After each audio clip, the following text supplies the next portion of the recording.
Hi, this is James Malincheck, featured on ABC's hit television show Secret Millionaire, and I am so excited to be here today with my friend Sal Salvo. Sal is a nationally recognized financial educator, author, speaker, and wealth planner. Sal, thanks so much for being here, my friend. I'm really excited to be here, James. I'm Thanks excited for to having have me. you. Okay. Let's dive right into it. Okay. So, who do you love working with? Who's your ideal client? Someone who's curious that they may not be doing things the way they should be. Someone's real serious about their family, wanting to take care of their family, and thinking that maybe instead of leaving money to the government, maybe I could leave money more to my family and more to the causes I care about. That's who I'd like to work with. And so you found that's what they really want. They really want to make sure they retain more of their financial resources? Sure. Make sure that they're doing what they should be doing to, secure their own financial wealth and their families. That's what they want. And I know you have great processes, recipes, if you will. You've been doing this for a number of years. For sure. So how do you use those to really help people like me? Well, think about this. Everyone has like a circle of wealth, okay? And there's literally 3 parts of it. And most of us, when we think about this type of planning, we think about the stuff that we've saved for future retirement. Our savings, right? Our accumulated wealth. Right. But there's really 2 other parts. There's your lifestyle wealth. That's the money that you use to, to spend and live your life, all that kind of stuff. Yeah. So when I ever ask someone, are you spending, are you saving as much as you want? Most people say, no, not really. Right. So when I bring that up, they're thinking, oh boy, Sal's going to ask me to cut back on my lifestyle, right? And you know what, James? I'm not really interested in having that conversation with folks because there's a third piece. And the third piece is the money that you're transferring unknowingly and unnecessarily to others. And that's the piece that I'd like to attack. And what is that piece? Well, it's taxes, it's the way you spend money, how you buy things. There's a lot of ways in which people are losing money. I'll give you an example. If we had a bucket here today, all right, and we wanted to fill it up with water, and that bucket had leaks in it, holes in it, there's 2 things we can do. We could pour more water in it, because that's what a lot of people think. Hey, if I could get better investments, I can make more money, right? But if you got all those leaks in it, that's a problem. So I'd prefer to plug up the leaks. Even if you put a trickle in there, that bucket's going to fill up. Does that make some sense to you? Oh, absolutely. We often think, let's just go get more, do more, front end stuff. When you've got the back door open or you got the holes in the bucket and it's just trickling out. Exactly. And the trickling out is what really gets you, doesn't it? Absolutely. It's almost like that hidden, silent thing that you don't see that just kind of erodes, and all of a sudden you wake up and your financial resources are not what you thought they were. Exactly. Exactly. Sal, I love stories. I think stories are the heart and soul of people. Stories move us. Stories, really latch onto our spirit. Sure. You have an amazing story of how you got started and why you're so passionate about what you do and how you help folks. Sure. Could you share that with our viewers? Absolutely. Early in my career, I met someone, and we started working together. And sometimes you have a personal relationship that develops from a business relationship. And that's the way it was with this fella. And then he, unfortunately, wound up with adult form of leukemia and died within 2 months of his diagnosis. And we did traditional planning with him. And quite honestly, traditional planning really doesn't work. But that's what I was taught. And almost like the cookie cutter approach. Exactly. Yeah. And his family paid almost $2 million in unnecessary taxes. And his son asked me, Sal, couldn't you have avoided these things? Because you really would have captained this whole plan. I didn't feel real good about it. I said there had to be a better way. So I studied and I did some research and even wrote some books on the subject.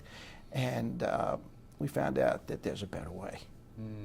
And I would guess the better way is that every one of us has a unique set of values, a unique set of goals, unique situation, of where we are, where we want to be. Sure. And the better way, I guess what I'm getting from you is that you really take every one of us as an individual and make it unique for our situation. You don't do the all one jacket fits all size type of thing, right? Absolutely true. So think about this. I know you're passionate about basketball, James. Love basketball. And I'm a little taller than you. I think I can take you. Yeah, you probably could. and I saw that awesome basketball court that you have at your house. I've never seen anything like that, Next James. time you're over, we'll put it down to 4 foot. So yeah, that I can tell. Great. So think about this. if I was to say to you, you're going to have a tryout next year, what your favorite NBA team, okay? But I can give you one of two things. I give you, Michael Jordan sneakers and his game balls that you could practice with, right. or I could give you his ability. What would you want? Oh, his ability. Absolutely, right? Because you go out there in flip-flops. I'm playing socks. Exactly, right. It's the same with financial planning, okay? You see, a lot of advisors want to stuff products down your throat, okay? That's the sneakers and the ball, right? It's the strategies that are most important. It's how you put things together. Same as the ability. You want the ability, you want the strategies. So that's what really makes us different. And again, what I want to reiterate is it's different for everybody. Sure, absolutely. My situation is different than someone else. It has to be that you customized, manage. right? You've uncovered some of the biggest challenges, roadblocks, pitfalls. Some of them seen, some unknowingly, creep up on us. Sure. We don't have time to go through all of them, but how Right. about sharing a few with our viewers? Sure.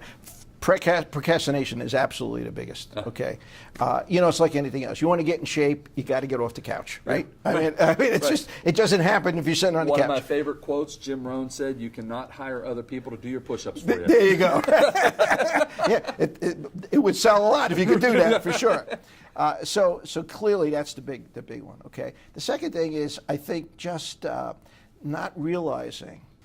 Thinking that you've already done what you could do, right? And maybe what you've done is actually the worst thing you could be doing. So a lot of people don't even get a second opinion, don't even kind of kick the tires a little bit to see what else is out there. I'm good. I got my financial situation together. I'm all right. I'll forget about it now. Right. Right. Hey, I got a will that took care of my estate plan. Yeah, right. I downloaded some forms from the internet. Yeah, exactly. Do it yourselfers. It doesn't really work. It really doesn't. It's like I have an eye doctor, and he was saying, well, I could do most of this myself. I'm doing a lot of reading and all. And I said, yeah, Doc, I agree with you. Yeah. And as a matter of fact, I've been reading some books, and I took a couple of courses on the internet. I'm thinking I'm going to do some eye surgery next week. What do you think of that? Right. He goes, yeah, I kind of get it. I get it, Sal. Yeah, I understand. Well, but we often think, let's take your eye doctor. I'm sure he's great over here. Sure. Right, a fantastic eye doctor, and I'm guilty of this. We all are. We think, okay, I'm good here. I can be good doing my own financial planning too. Yeah. Right? How'd that work out for Michael Jordan? Right. Or anybody who Sure. thinks they can do it without a trained professional like yourself. Exactly. One of the other big challenges that I often think about is outliving my money. Sure. People are living longer, they're healthier, medical advancements, technology. So speak to the fact of how we never really plan. We may plan for retirement, but we never really think about planning for living longer than what we provided our resources for. Absolutely. And I give you a prime example of it. My dad just passed away this past 2015, 98 years old, still driving, still taking care of himself. And he often said to me, if I knew I was going to live this long, I would have put more money away. Okay, because it got to be really, really tight towards the end. So I know that most of us aren't planning for the time that it takes. Because think about this, and some people are saying that as time goes on, we're going to live longer and longer because of medical technology. And so we've got to plan for a lot longer retirement than maybe what we thought. Yeah. Years ago, people would retire, at 65, and by 70, they were gone. Right. Not today. Not today. Now people want to retire at 60, and they're living to be 90, 95, 100. Right. What's amazing is, we want to live longer, but it's almost like, oh, darn, if I live longer, I have no money. Yeah. Because I didn't plan. And that's where you come in. Sure. Because you think about, I call that like a hidden blind spot or a silent destroyer in a way that we never think about. That's right. Another one that we don't think about as we get into retirement age are taxes that are going to be added in. So we're living longer, right? Taxes on top of that. And then healthcare costs are rising. Exactly. So it's almost like the perfect storm hits us when we don't want it to hit us. Right. So can you speak about how healthcare costs aren't going down, right? No. And it's what's really fascinating is there's a big lie out there. You know what the lie is? What is that? That we can live on 80% of what we were earning when we were working. I've heard that forever. I mean, that's right. I mean, that's like makes, people. But the truth be told is that, when do you spend the most money when you're working? What day of the week do you spend the most money? If I had to guess, I don't know, Friday? It's actually Saturday when you're not working, because you got time, right? Oh, yeah. When you're retired, every day Every day is Saturday. right? Wow. So I think we need more money. We need more money in retirement because there are lots of things that we've been waiting to do when we have the time, right? So I think you need more than that. So there's a whole bunch of mistruths out there, and if you listen to the media, they'll tend you down the wrong path for sure. Oh, that's what I wanted to touch on next. Okay. Hey, I've been on the internet and I read a blog. I mean, I can invest my future, with financial. I can do it. I read a blog. It has to be real. It's on the internet. Sal. Of course, got to be good if it's on the internet, right? I watch TV shows, and it amazes me. You watch one show and one quote-unquote financial expert saying do this. Right. You turn the channel and another financial expert saying do the opposite. Exactly. It's so confusing. It's really... Well, the problem with the media is, look, they're trying to sell airtime. They're trying to sell newspapers, magazines, whatever. So you don't always get the straight scoop for sure. Right. So that's a big issue. So basically, there are folks like myself and those watching who are really actually getting bad advice. That is so true. The amount of bad advice out there is just amazing. The other thing I mentioned about like people who write these financial blogs, you don't need credentials to write a blog on the internet like the credentials you have to handle. That's the amazing thing. Blows my mind. People have no idea where this information is coming from. I mean, they really don't. So then I go and I read this magazine. Matter of fact, I don't even read the financial magazines anymore. I don't watch the financial shows. I don't go on the internet and try and read these things. But when you do that, when someone watching today does that, they start to get this false sense of, I don't need a professional like you. Yeah. And what do you say to that person? Well, I think that I'll give you an example. We had a board meeting scheduled one day in New Jersey, and we get snow every once in a while. So we had a snowstorm, so we had to cancel the board meeting. So all of us, all the board members were sitting home, and guess what? We put on CNBC, right? And I guess by the end of the day, I was totally depressed. Okay, everything was going down. We were in bad shape, right? So, and then it's like I used to work out on a treadmill, and I'd put on CNBC, and just like you said before, they'd have some economists come on and tell us that the economy is going in the toilet, it's horrible, and you better run for the hills, buy gold, guns, and food, right? I mean, that's what they tell you, right? And so you're really all psyched up, right? Then they go to commercial and they bring some other guy on who's same credentials as long as you're on, right? And he tells you everything's great, it's going to be wonderful, So you're right, the advice is crazy. And you know what? There's advice that we need specifically for our situation. Right. Okay, what might be good for you, James, might not be good for someone else. What I say is, why do I care what's going on these shows?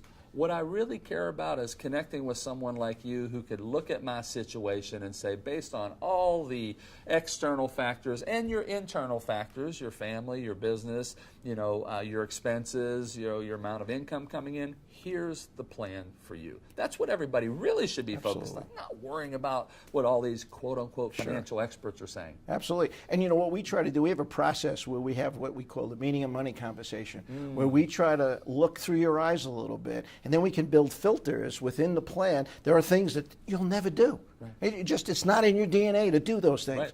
But not waste your time, find the things that you will do, and then make those successful. What I love most that I'm getting from our entire conversation is you really provide three things that I think everybody wants. You provide peace of mind. You help to preserve and protect what we've worked so hard to build. And as a bonus, make sure that we never have to stress about outliving our money in the future. Would you say that's a good assessment? I couldn't have said it better, James. You want a job? I will keep that in mind. So, Sal, somebody's watching. Yes. What's the next step for that person? Well, like I said before, you have to get off the couch. So you got to start and get it going. So taking action is the most important thing. And now is the best time. Absolutely. Right. So absolutely the best thing to do. Okay? And I know you've put some great resources together. Yes. We want to try to help people, so we put some free resources together. Just to help people so that they can figure out what the next step might be. Right. And so if they're interested, just at the bottom of the screen here, they can look and see how to contact us through our website and phone number or whatever, and they can have that free material. Sal, thank you for being here. My pleasure to be You here. are an angel, you're a protector, and keep doing the great work you're doing. Thanks a lot, James. Appreciate you. it. Okay. So what are you waiting for? Now is the time to start. Don't wake up, in the future and say, darn, I wish I would have started when I heard Sal in that interview. Now is the time to start. Go to the bottom of the screen and click on the website and go over and download these free, valuable, complimentary resources that Sal's put together for you. And really, start to understand where you are, where you want to be, and better yet, pick up the phone, call Sal, call his team, and let them help you construct the right plan for you and your situation. I'm telling you, you'll be so grateful you did. My name's James Malincheck. Thanks so much for watching.